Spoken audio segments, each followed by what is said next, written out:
오늘 한미 국방장관이 제57차 한미 안보 협의 회의를 열었습니다. 핵 추진 잠수함과 전작권 전환 등 한미 동맹 관련 현안이 폭넓게 논의될 걸로 보이는데요. 김열수 한국군사문제연구원 안보전략실장과 함께 한미 관계 이야기 나눠봅니다. 안녕하십니까? 네, 안녕하세요. 예, 한미 국방장관 한미 안보 협의회를 열고 지금 논의를 이어가고 있는데요. 아무래도 핵 추진 잠수함 그리고 이 전작권 전환 문제가 주요 의제가 되겠죠. 예, 뭐 그럴 수는 있는데요. 아무래도 이제 제일 중요한 것은 북한의 핵미사일 위협이니까 여기에 대한 것들을 이제 제일 먼저 논의를 하게 될 거고요. 예. 그리고 나면은 이제 주한미군의 역할 변화라든지 또는 전략적 유연성 문제라든지 예. 그다음에 한국의 국방비 정액이라든지 뭐 이런 것들을 좀 얘기를 하지 않겠느냐. 물론 이제 방산협력과 관련된 것도 조선업하고 관련되는 거니까 예. 그것도 논의될 텐데 지금 이제 질문하신 것처럼 잠수함과 관련된 그러니까 원자력 추진 잠수함과 관련된 것은 원래 의제에 없었거든요. 그래서 이게 갑자기 트럼프 대통령하고 우리 대통령 사이에서 결정된 거기 때문에 이 부분은 일단 의제는 빠져 있습니다. 예. 그런데 이제 그래도 개략적인 얘기는 그래도 좀 나누지 않겠는가 그렇게 봅니다. 예, 그 지금 이야기하신 잠수함 문제와 관련해서 양국 지금 의견 조율이 좀 쉽지 않은 상황이라고 하더라고요. 네, 그렇죠. 왜 그러냐면 우리 대통령께서 요구한 것은 핵 연료만 주면 예. 우리 기술로 재래식 무기를 탑재한 이런 원자력 추진 잠수함을 몇 척을 이렇게 건조를 해서 동해하고 서해에서 이렇게 활동을 하면 그게 결국은 미군의 그런 부담도 좀 줄여줄 수 있지 않느냐 그 얘기를 했거든요. 예. 그 얘기의 핵심은 뭐겠어요? 대한민국이 설계 능력도 있고 건조 능력도 있고 예. 그리고 이제 핵 추진 잠수함이니까 원자력 추진 잠수함이 되려고 하면 원자력을 그 안에다가 잠수함 안에다가 넣어야 되잖아요. 그럼 굉장히 소형화시켜야 되거든요. 그래서 그 소형화 기술도 한국이 굉장히 많이 축적이 되어 있는 상태입니다. 예. 그래서 이제 우리 대통령께서 요구한 것은 결국은 연료만 주면 나머지는 우리가 하겠다라고 그랬는데 지금 질문하신 것처럼 오히려 트럼프 대통령은 필라델피아에 있는 필리 조선소에서 이걸 건조하라고 하는 바람에 양쪽에서 지금 좀 엇박자가 나기 시작을 한 거죠. 예. 그래서 제가 볼 때는 이거를 필리 조선소에서 건조하는 방법도 있을 거고 우리 한국에서 이제 건조하는 방법도 있을 겁니다. 그런데 이제 필리 조선소라고 하는 것이 전혀 이게 핵 잠수함을 건조할 수 있는 능력이라든지 시설들이 안 돼 있거든요. 예. 이거 거기서 건조하려고 하면은 아마 그 인프라 구축하는 데만 해도 한 5, 6년, 길게는 10년이 걸려서 그때부터 다시 이제 핵잠을 이제 건조해야 되는데 그러다 보면 이게 뭐 하세월이에요. 예. 그런데 한국 같은 경우는 지금 3,600톤급까지 장령실함도 불과 한 2, 3주 전에 우리가 진수식을 가졌지 않습니까? 예. 그래서 이제 우리는 다 그런 인프라가 구축이 돼 있으니까 예를 들어서 뭐 거기에서 이렇게 시설만 조금 조정을 하면 바로 5,000톤급 이상을 거기서 우리가 건조할 수 있거든요. 예. 그래서 이제 이거를 어떻게 할 것인지 그래서 만일 이제 우리가 하게 되면 우리 대통령께서 말씀하셨던 것은 20%의 농축 그러니까 프랑스의 원자력 추진 잠수함은 농축 비율이 한 20% 정도 돼요. 그런데 이제 이것은 10년 단위로 연료를 교체해야 되거든요. 예. 그런데 이제 미국이나 러시아가 이렇게 운영하고 있는 원자력 추진 잠수함은 그 안에 들어가는 것이 농축 정도가 90% 정도 돼요. 그렇기 때문에 이것은 이제 20년이든 30년이든 계속 이제 활용을 할 수 있거든요. 그래서 우리는 지금 이제 할 수 있다라고 하면 원자력 협정 개정을 통해서 예. 20% 이하의 그러니까 뭐 한 19점 몇 % 이 정도 되겠죠. 그런 프랑스와 같은 원자력 추진 잠수함을 이제 염두에 두었는데 만일에 이제 이런 식으로 또 트럼프 대통령이 얘기를 한다면 이게 이제 90% 핵연료를 받는 게 좋은 건지 그러면은 거기에서 건조하는 거하고 한국에서 건조하는 거하고 정말 따져야 될 게 많거든요. 예. 그래서 그것을 이제 아마 실무 차원부터 뭐 적절히 따지지 않겠는가라고 보고요. 한국도 이것을 우리 국방부 혼자만 할 수 있는 게 아니거든요. 예. 여러 정부 부처가 이제 필요할 텐데 여러 정부 부처의 범 TF를 구성을 해서 예. 아마 그 장단점을 따져보고 미국과 밀당을 하지 않겠는가 이렇게 봅니다. 그렇다면 이제 우리나라에서 건조할 수 있게 될 가능성은 얼마나 되는지도 궁금하고, 그리고 말씀하신 여러 장단점을 따져봤을 때 실장님은 어디에서 건조하는 게 더 낫다고 보시는지도 궁금하거든요. 저 개인적으로는 이제 우리나라에서 건조하면 제일 좋죠. 그래서 제 생각할 때는 이래요. 지금 대통령께서 그만큼 자신 있게 말씀하신 것은 우리의 설계 능력, 우리의 건조 능력, 그리고 이제 소형화 능력, 원자로에 예. 그거는 이제 있다라고 판단을 하고 보고를 다 아마 받으셨을 거예요. 그러면은 이제 핵 추진 잠수함에 들어가는 연료, 이것이 이제 한 20, 30년 동안 계속해서 쓰려고 하면은 우리가 20%가 아니라 90%가 필요하거든요. 예. 그것을 이제 만일에 미국에서 우리가 받을 수 있다라고 하면은 그걸 받아가지고 한국에서 건조하는 것이 제일 좋겠다라는 것이 제 생각이고요. 물론 이제 핵 추진 잠수함, 그러니까 원자력 추진 잠수함을 건조하는 것이 이게 이제 작은 기술이 아니거든요. 예. 고도의 기술이 필요한데 그 적절한 기술마다 미국의 뭐라고 할까요? 협력, 그러니까 기술적인 협력 이런 것들은 좀 필요하다라고 봅니다. 예.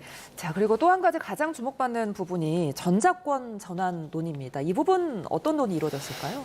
전자권 전환은 이제 조건에 기초한 전자권 전환을 하도록 돼 있잖아요. 그래서 어제는 양국의 합참 의장들끼리 모여가서 MCM이라는 회의를 했거든요. 예. 해마다 이제 보면은 MCM을 하고 그 다음 날 이제 SCM을 하는 것이 거의 관례처럼 돼 있습니다. 예. 그래서 그때 이제 MCM 해서 공동 보도문을 냈는데 예. 그 공동 보도문에도 이런 말이 나와요.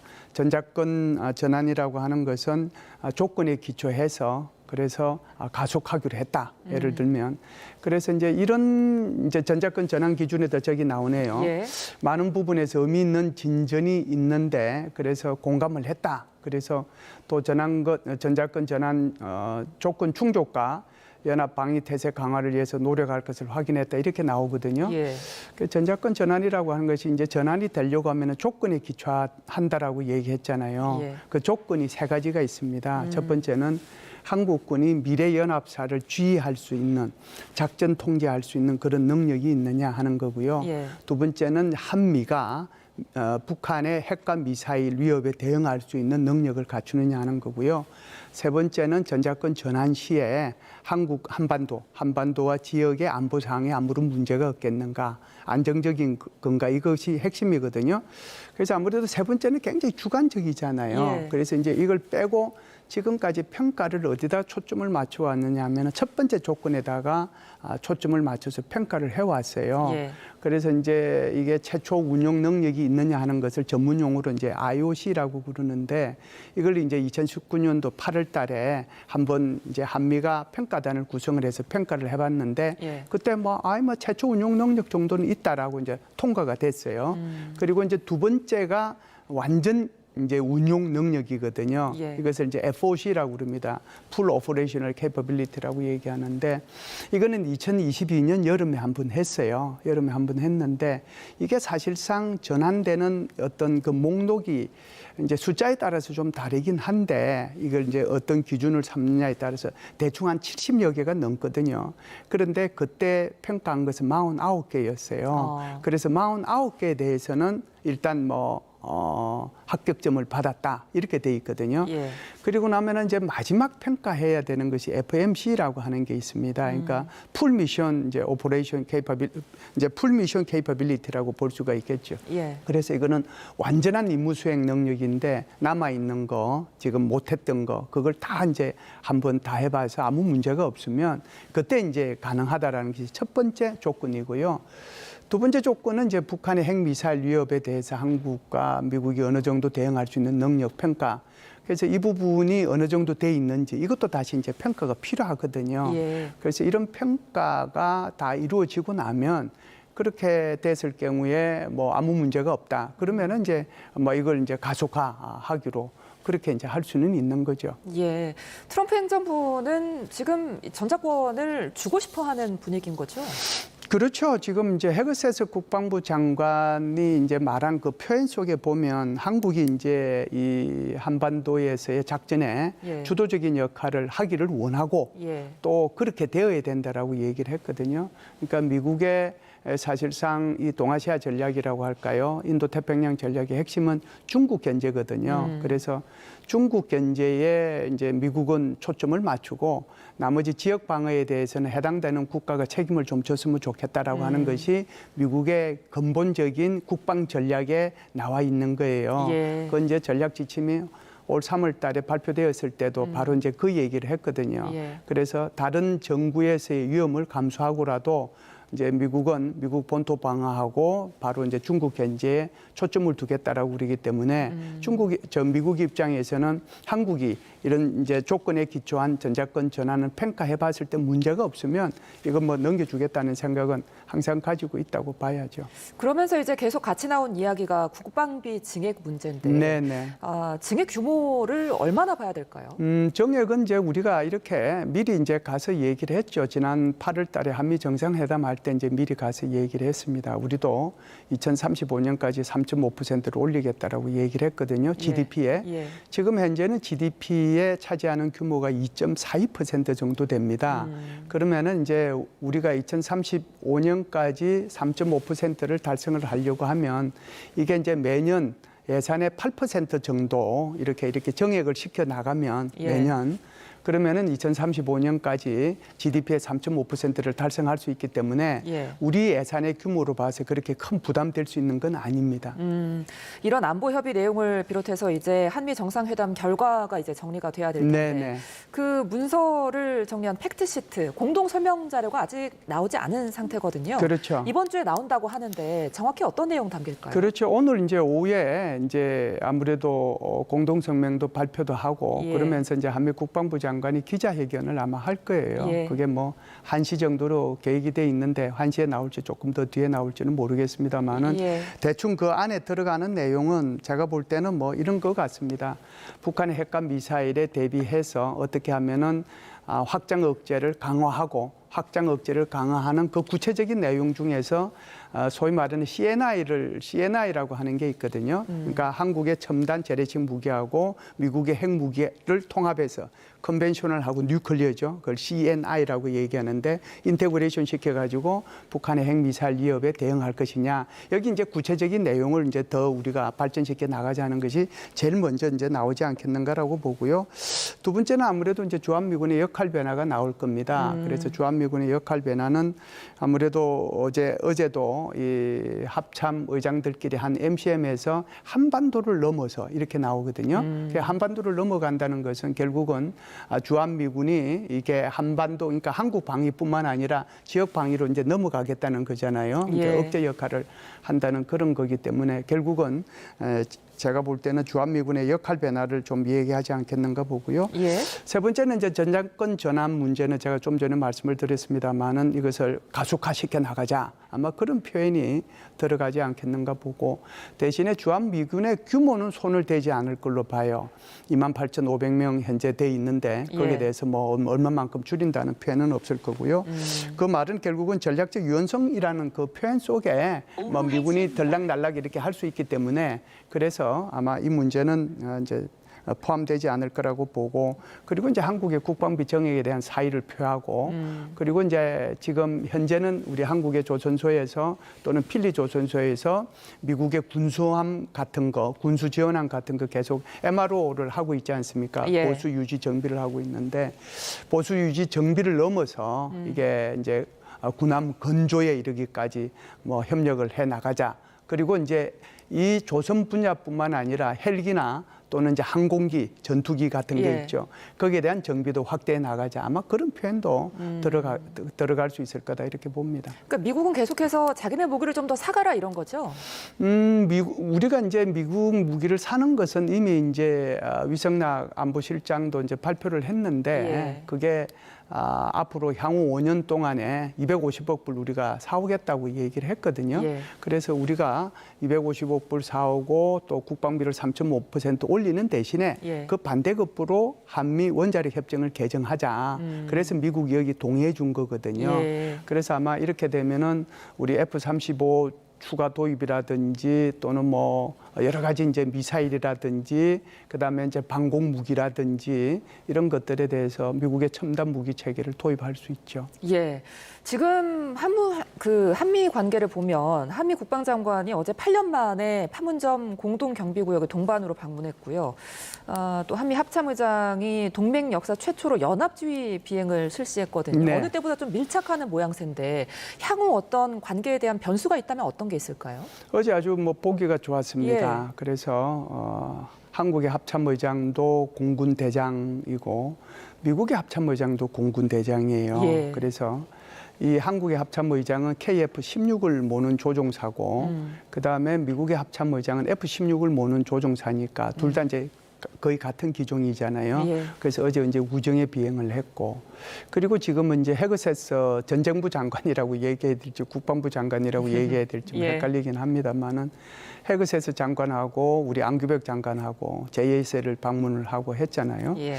그래서 그런 모습들이 사실상 8년 만에 미국의 국방부 장관이 저기 JSA를 방문한 거거든요. 한국의 국방부 장관하고 같이.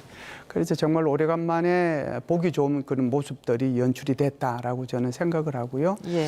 한국은 이번에 이제 한미 간의 관세 협상도 뭐 타결이 됐지 않습니까? 예. 그리고 이제 안보 분야도 이제 타결이 돼서 팩트 시트에 아마 관세 문제와 안보 분야가 같이 다 나올 거라고 생각을 합니다. 그리고 우리 지금 이재명 정부의 기본은 한미 동맹을 외교의 근간으로 삼아서 주변국을 관리해 나가겠다고 하는 거고 특히 이제 한미 동맹은 미래지향적, 예. 포괄적, 전략 동맹으로 나가겠다라고 이제 지금 하고 있거든요. 예. 그래서 제가 볼 때는 지금 같은 이런 이제 뭐가 이렇게 계속 간다라고 하면 제가 볼 때는 그렇게 큰 문제는 없지 않겠는가라고 보고요. 예. 오히려 이제 이런 것들이 포괄적 전략 동맹으로 가게 되면 이것이 이제 군사 분야나 안보 분야뿐만 아니고 경제적인 분야 그리고 과학기술 분야로까지 이제 확대해 간다는 거거든요. 예.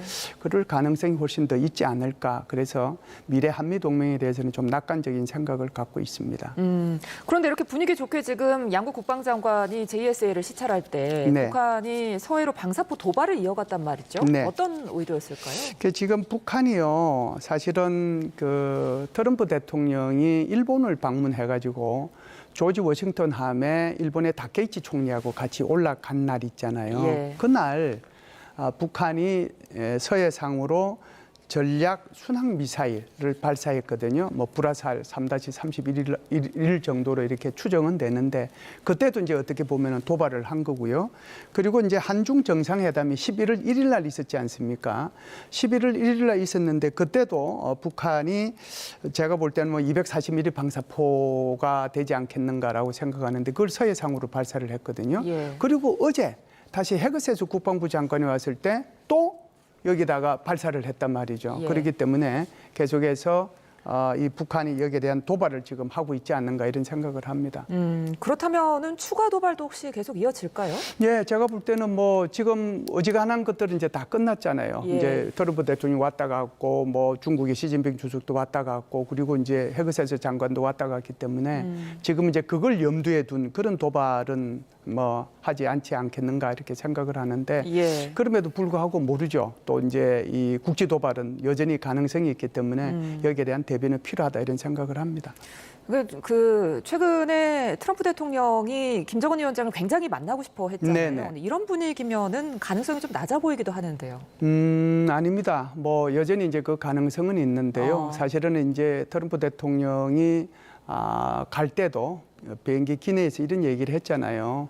한반도 비핵화를 위해서 다시 한국으로 와서 김정은 위원장을 만나고 싶다라고 얘기를 했거든요. 그래서 그것은 이제 포기하지 않았다라는 생각이고요. 대신에 이제 어떤 이제 조치를 취했냐 하면은 예. 지금 북한이 불법 한적을 통해 가지고 석탄을 다른 나라에 수출한 거 거기에 대해서 지금 이제 제재를 하겠다라고 얘기하거든요. 예. 그래서 이제 북한이 현재와 같이 계속 말을 안 들으면 아마 이제 채찍과 당근을 두 개를 들고서 북한을 좀 이렇게 관리하려고 하지 않겠는가. 그래서 채찍이 이제 이번에 한번 나왔거든요. 예. 그래서 이제 이런 것들을 보면 북한도 여기서 일정 부분 반응을 하리라고 보고요. 내년 4월 달에 이제 트럼프 대통령이 중국을 방문하도록 돼 있기 때문에 예. 그 기회가 다시 이제 김정은 위원장을 만날 수 있는 좋은 기회가 될 수 있지 않을까 이렇게 봅니다. 그러니까 말씀하신 채찍, 그러니까 뭐 북한산 석탄 제재라든지 뭐 중국의 수출에 관여한 선박들을 이제 유엔 제재 대상으로 추가 지정했는데 이런 그렇죠. 부분 때문에 혹시 갈등이 더 고조되지는 않을까요? 제가 볼 때는 뭐 그렇게까지는 안 갈 거예요. 왜 그러냐면은 유엔 안전보장 이사회 결의안에 기초해가지고 지금 하는 거거든요. 예. 그래서 이것을 이제 유엔 안보리에다가 아마 올릴 텐데 그러면은 이제 중국과 러시아가 여기에 찬성을 할 거냐 하는 게 문제잖아요. 예, 비토권을 행사할 수 있는 나라니까 제가 볼 때는 비토권을 행사할 가능성이 굉장히 높아요. 예. 이제 그렇다라고 하면 제가 볼 때는 여기에 이제 제재는 직접적으로 안 될 수는 있거든요. 그러나 그 제재 대상에 올라간 그 국적의 국가라든지 그 선박은 굉장히 이제 신경 쓰이겠죠. 예. 미국이 이걸 가지고 시비를 걸었다는 그 자체가 신경 쓰이는 거고 북한으로 봐서도 신경을 안 쓰일 수가 없는 거잖아요. 그리고 이제 중국과 러시아가 비록 안보리에서 비토권을 행사할지 모르지만 그거 자체가 유엔 안보리 결의에 위반되는 것을 자기 스스로가 또다시 위반한다는 것을 전 세계에 보여주는 거기 때문에 그렇게 기분 좋은 비토는 행사하지 못하게 되는 것이죠. 알겠습니다. 이어서 한미 관세 이야기도 좀 해보겠습니다.